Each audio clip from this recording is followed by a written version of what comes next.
What's up, LA gangsters, American gangsters, worldwide gangsters? This is Gangsta Transform Compete TV, and my name is Peasy.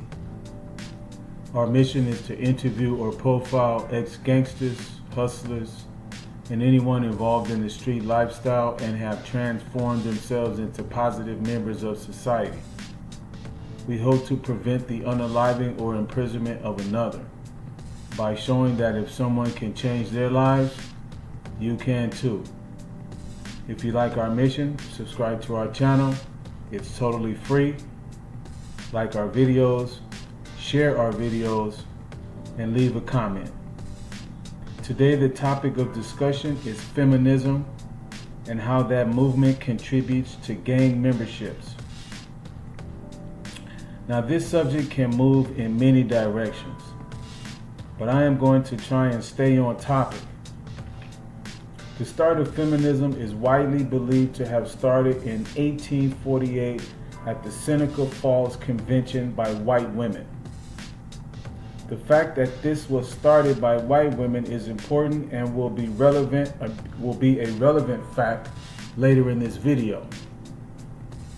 The premise behind feminism was to address gender inequality and natural rights for women. Now I have a daughter, so I'm all for gender equality for women. I'm not the dude to try to keep women down. The point of this video is to illustrate how feminism has gone too far in some, but not all societies.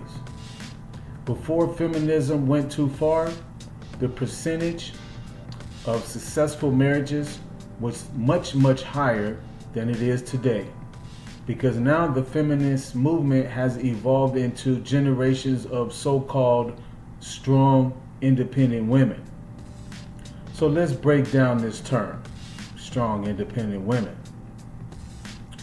If you want to be a strong woman, be my guest. Just know that men who are considered high-value men don't want strong women with masculine energy. They want feminine, nice, sweet women.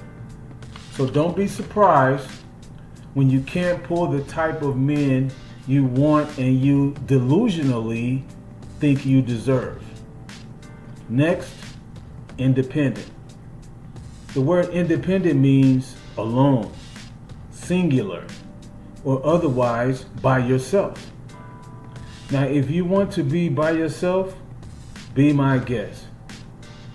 But don't be complaining that you can't find a so-called good man years after you've dug your heels in the ground that you're a strong, independent woman.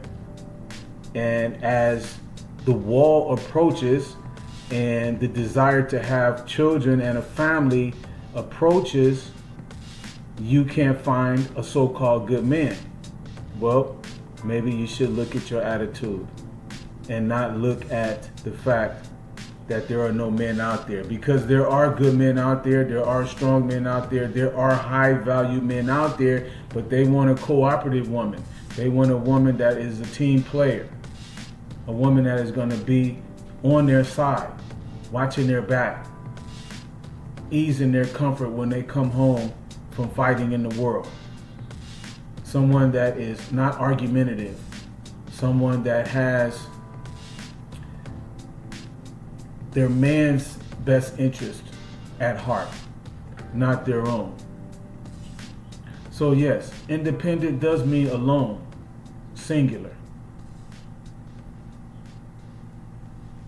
Now, the good man is going to run when he spots that strong, independent woman coming around the corner. A good man, as you say, and as I say, a high value man, he does want a team player, as I just said. Someone is cooperative, as I just said, submissive, non-argumentative, as I just said, and has no problem allowing her man to lead without resistance. Independent also means selfish, which is where the problem comes in. If you want to be a strong, independent woman, then you shouldn't have kids. Because if you do, you're bringing a child into a non-cooperative household. The divorce rate in the U.S. is almost at 60%. In black society, 1 out of 4 women will be married. Why? Largely because of feminism and the I am a strong, independent woman attitude. This means you're bringing a child into a broken home. This means there is no father in the house, and sometimes the father is not present in the child's life. Now, in the case of boys, if no father is in the house, then who is going to teach him how to be a man? It surely isn't you, woman. The streets will teach that boy in the absence of a father. In the case of a girl, the absence of a father means the streets will teach that little girl how she should be treated by men. And it is almost always negative when the streets are the instructor. So what happens to boys when they hit the streets? Not all areas are the same, but in LA and in a lot of other big urban cities, the streets lead to gangs. If a boy doesn't have male love, leadership, discipline, and guidance in the home, he will seek it in the streets. And that is his intro into gangs. And we know the end results to gang life are either prison or an early grave. Another result of feminism is the destruction of a society which is directly related to the destruction of the family unit, which is what God set in place. He set the roles in place because God knows better than any of us how to maintain a successful family. But our society has gone against God, has gone against the traditions of marriage, and look where we are. Look where our children are. But back on topic.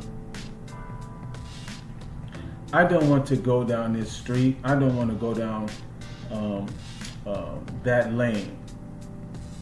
So it is a fact that the majority of gang members come from single family homes when the father is not present or involved in the child's life. Of course, there are situations where the woman didn't run off the man and he's not present because he is a deadbeat father who doesn't want to face his responsibilities. Granted. But the majority of times, we see that the man is not present because of his dealings with the woman.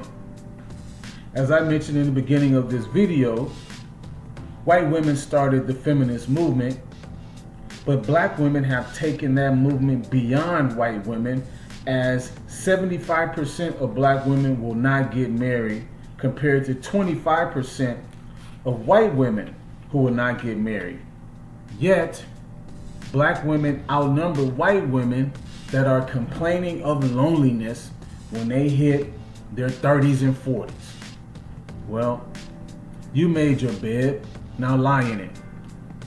My care and concern is for our kids and stopping the cycle of prison and unalivings. This is Gangsta Transform Compete TV, and I'm Peasy. If you like our mission, please subscribe to our channel. It's free. Like our videos, share our videos, and leave a comment.